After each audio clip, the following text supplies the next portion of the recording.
What's your name? Paul. Paul. Come over here a wee bit. Are we good? Good? Yeah. Come in a wee bit. Come in a wee bit. So, why are you here, mate? I'm here because I'm fed up with what's going on now. Enough's enough. The immigrants that are coming in here is just unbelievable. Now, I believe it's like 25,000 or something so far this year, Yeah. and they're picking them up for free. And the likes of last night, we were down at Chimney Corner, Yeah. and they're in the hotel, and right across the road from it, there's a nursery. So it Yeah. is, Yeah. So we've just had enough now. So we have, and we want to, let everybody know what's going on. Yeah, well, that is a common. We've seen that quite a lot in England, where they've been putting people into hotels next to schools and stuff like that, Yes. and another one next to parks. Yes. You know what I mean? And there has been problems because of that. You know what I mean? Yes. Why do you think they're doing this? I don't know. There's a reason that, but I don't know what it is. But they seem to be bringing them in, and they don't care. Yeah. They're also bringing them in other ways as well. And one comes in lorries, so we don't know how many's here. You're And right. You're right. and Yeah. they're still coming, so they are, and they don't seem to be trying to stop them. We've heard nothing from our MLAs or MPs. They don't want to know, so they don't. And the British government are turning a blind eye as well, if you ask me. It's scary, isn't it? It is. Whenever you're a parent, I think yes. Yes, yeah, I'm a parent and I'm a parent. You're a Yes, parent and a grandfather. Uh-huh. So it is scary for us. This is what Uh-huh. we try to get across. I know everybody in England understands this, but there's other people around the world watches these lives, and it is scary for us because we can see and we know what's going on. We can see what will happen in the future. We can see the repercussions of it, yes. and it's scary that the government aren't speaking up. It's scary Yes. that the people who we voted in and the people who are meant to look after us are like just don't seem to care. You know, it's like, are they stupid? Do you And if think? we don't make a stand now, they are going to take over. This is what we're trying to stress, Yeah. for people to come out and back us up and protest with us, because if they don't, that is their ambition, is to take over. So it is. Yeah, do you think the problem is that like a lot of some people that don't come out, like you're out here, there's a lot of parents out here, but a lot of people don't come out, and like the government, do you think some people just think, well, I'm not going to be here, so it's not my problem? That's not my problem. They're all backing you up on Facebook and all, and you're getting all these likes. But when it comes out to the street, where are they? You know what I mean? Yeah. If they think we can do it on our own, we can't. We need their help as well. Yeah, but I think in their defence, and you'll understand this, the rhetoric from the government, like Nolan and all that, you know what I mean, the puppets that work for the government, Yes. push the far right rhetoric and the racist rhetoric, you know what I mean, And that's put people off as well. So it has. And we're not far from far right. So we are. yeah, We're just concerned parents. yeah. We're concerned about children and grandkids. So that's the only reason. Sure, we're standing with Catholics and all as well now. So we are. So we're not racist at all. We're not. We're just Yeah. sticking up for what we believe. So growing up, where's you from? I'm from Ballybean. I grew up in Ballybean. So you've been in the city centre and all that, all your days and all that. Yes.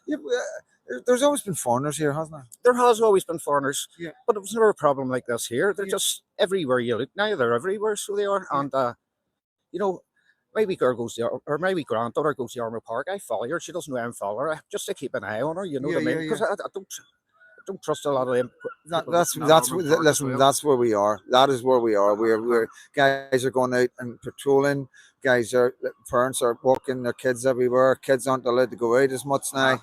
There is a change, you know what I mean? There is, I had no problem with Poppy going out all the time, but see now, and she's getting a wee bit older too. She's 13, coming 14. Yeah. So that's you need to really. So what's Ballybean like at the minute? Are you on top of things?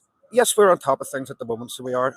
As I say, I'm living in the Craigie estate now at the moment. So Yeah. and we've managed to keep numbers down there. So we have. So Yeah. we're starting now. We're going to start patrolling. Yeah, Mark there. Yes, We definitely. came up and start patrolling.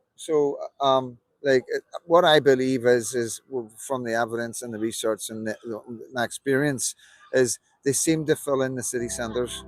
And then it goes out of the city centres, where that's why we've got problems in Sandy Road, Woodfield, the village, because they're right next to the city centre. Yes. And but eventually that will push out, because it's not like they're saying, oh, they're in here, we're bringing these guys in, that we're going to sit them there, but don't worry, that's it. It's not going to be it. No. It's going to keep coming. There's going to be more of our houses I've being. also been speaking to a few homeless people from here, and they won't sleep in the city centre now no more. They're moving out to the outskirts. It's too dangerous, I said. Yeah. It's too dangerous. Yeah. You know.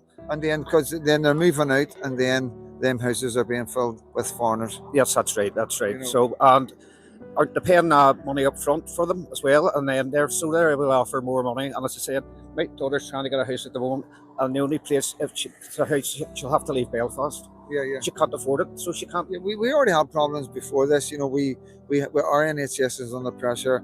There's like I've got witnesses, 8, 9 ambulances sitting outside Ulster Hospital with people in them, Yes. and then when they do get eventually in, you know, you can be there for 8 hours, and then you're put on a bed in a corridor. Have you That's heard right. about that? Yeah, I have heard about that, and I know people that's been there for 2 or 3 days. So they have, and they're putting beds in corridors, waiting to get on the award. And these are elderly people as well. You know what I mean? And he was telling me the other week he was up at I think it was a Royal or something, and they're all laying on the floor, sitting on the floor, sleeping on the floor, everything. Yeah. The It's- NHS can't deal with it no It's more. quite remarkable. Me and you are talking about this because we know about it, right? This is normal to us. This is normal to us, guys. You know, this is lots of people talk about sitting in ambulances outside the hospital waiting to get in for hours. You know what I mean? And then lying in a hospital bed in a corridor for days. You know what I mean? And that is remarkable. It's shocking on many levels. And all you've got is Freedom Dad and what's your name? Paul and Paul talking about it at a demo outside the Marine Hotel. You know, and this is where we're at. This is how mad everything is. You know what I mean? We've got enough problems already, and they're wanting to bring more and more people in. And England's the same. England's struggling. Yeah, that's it. Everywhere's struggling. The NHS, they can't deal with it no more. Yeah. You can't get a doctor's appointment. If I've got 15 minutes in the morning to try to get a doctor's appointment, and if you don't get through in the first 15 minutes, bring back the next day. Bring back the next day. You can't get the dentist, and the hospitals are cram packed full. So why aren't our government officials doing something about this? Why 400 million on hotels to bring people into this country, and yet we're in such a state in so many ways? You know, what is going on? Why do you think the guys who we voted in aren't up in arms about this? Well, I don't know. They keep promising they're going to do this and they do that, and when they get in, they go back on their promises. So they do. No, it's not. And as well, they seem to just tell us what we already know. They'll stand up and they go, "Oh, immigration is bad.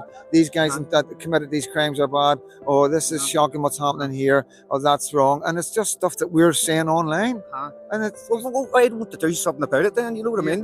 Nobody's, as I said, our MPs or MLAs have years. Gavin Robson came to Rob's Road, I think that was the only one. Other than I that, interviewed him. yes, that's right, you did. And other than that, there's been nobody nears at all. Yeah, yeah. What do you think? Why do you think it is? Because of Westminster? Because of Westminster and because we were tagged far right and they don't want to be seen with us, so they don't. Yeah. Well, I think that label's going to be going very soon because we aren't far right, and you know it's a mainstream media pushes it out, and people are coming off mainstream media and they're coming on the citizen journalists because they know this is where they get the truth. Thank you so much, mate. I really appreciate that. Okay, thank you. So there you go. This is what it's about. It's about getting people and asking them just simple questions about what's going on. And I always say, listen, if I'm going to interview, just be honest. You know, relax. Let me chat to you, and you know, everything will be fine because people are nervous. You know what I mean? You want to say a couple of words, Stevie? No? Yeah, no problem. So yeah, I'll chat. Welcome back. Okay, mate. Thank you. Yeah, we'll get other people. See if we can get other people. It is difficult to ask people to talk on camera, but I need to get it across to you, the situation in Northern Ireland. We're not just here because we don't want foreigners or we don't want Islam and all the rest of it. We're here because there's problems in Northern Ireland, and what they're doing right now is an even bigger problem. And this isn't the kind of place where you want to be throwing problems into a pot, you know. And it's not a threat. I'm a citizen journalist. I've been all over Belfast, been Londonderry/Derry. I speak to a lot of people, and I know what the feeling is on the street. People are getting really pissed off. And just because everybody's not coming out, and there's not thousands of people here, they're all sitting there wanting to come here. The only reason they don't come here is because they're scared to be labelled far right and racist. But the thing is, the only people labelling anybody far right and racist is mainstream media. And believe it or not, mainstream media are going downhill very rapidly. I'm telling you, they're losing views. You know, they're putting stuff up and they have to turn the comments off because they're getting slaughtered. They're getting absolutely slaughtered. Mainstream media is gone. Citizen journalists will come up and you will get the news. It's on the street, the facts, it's on the street, what's going on in the streets, what's going on in the hospitals, what's going on with mental health, with PTSD because of the troubles in Northern Ireland.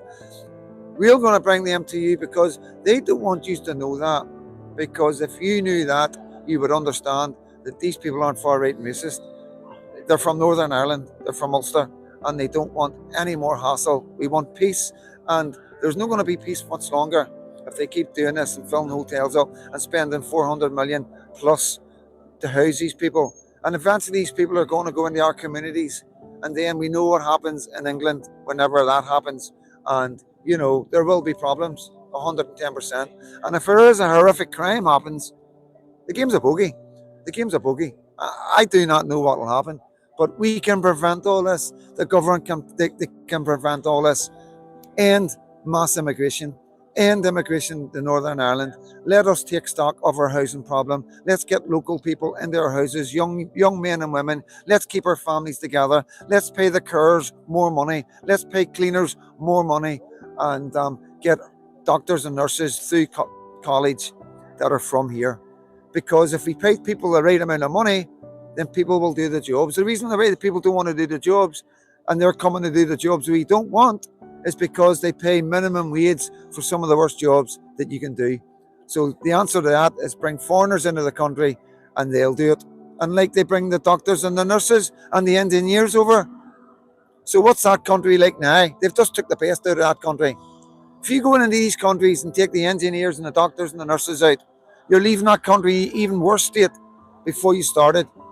We need to pay our doctors and nurses the right amount of money, and then they wouldn't go to Dubai, they wouldn't go to America, they wouldn't go to Canada, because that's what's happening. Our doctors and nurses are leaving because of money. It's not worth it. It's too much. The work is too hard for the pennies that they're getting. And again, our government answer is to bring foreigners in. So eventually we will have foreigners policing us, we'll have foreigners in the prison like England, and we'll have foreigners looking after all our elderly, looking after you when you're old, not understanding your culture, your traditions. And if you've got Alzheimer's or something, God knows what you'll be saying to them. And that's not right. We need locals looking after our old people, and they'll be doing our cleaning jobs and our security jobs. And before you know it, there won't be any jobs for us, because they're bringing everybody in to do the jobs because they'll do it for cheap. And that's wrong on so many levels. So just going to get a wee chat. Hi, Jen. Do you want a wee interview? You can still do an interview. What does far right mean? Far right is a label used by the government. It started off in the 80s when the National Front were jumping about. Far right is whenever they say far right is somebody like me that cares about my country, and I want to put my people before anybody else that comes into the country. So that's far right. That's what they say far right is. At the end of the day, it's a label, just like racism. What's that? Yeah, yeah. We don't know what else to say. It's not us that says it. The only people that call us far right is mainstream media, because the government tell them to do it. You know what I mean?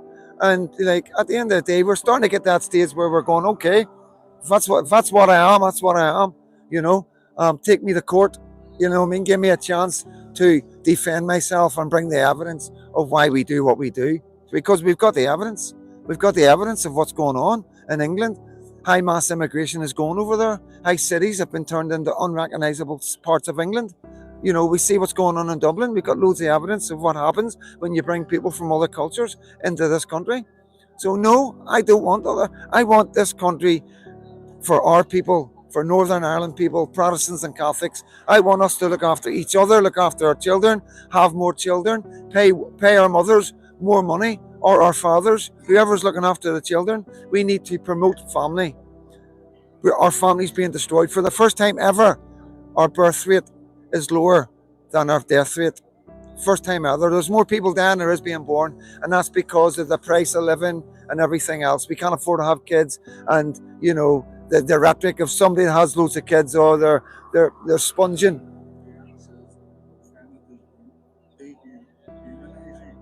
Yes, aye, yes, dehumanize. Yes, so it's listen.